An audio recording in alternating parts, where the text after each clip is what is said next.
சரியான மழை பெய்யுதுங்க. எப்படிடா கோலம் போடுறது அப்படின்னு பார்த்துட்டு இருந்தோம் பாருங்கள். மழை வந்து கொஞ்சம் விட்டுடுச்சு. சரி, கோலம் மாவை எடுத்து வாசலில் ஒரு கோலம் போட்டுடலாம் அப்படின்னு போட்டாச்சு. உங்களில் எத்தனை பேருக்கு தான் இந்த மாதிரி கோலம் போடுறது பிடிக்கும்?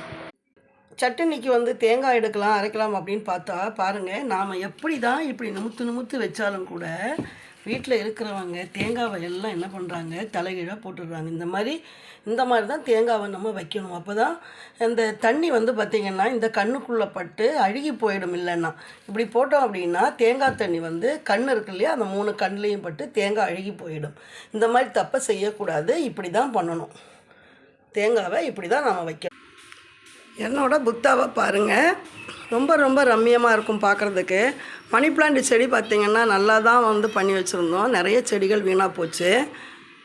இப்போ இந்த சாம்பிராணியை இந்த மாதிரி செடி பக்கத்தில் வச்சிங்கன்னா செடிகள் வந்து இந்த மாதிரி தீஞ்சு போயிடும்.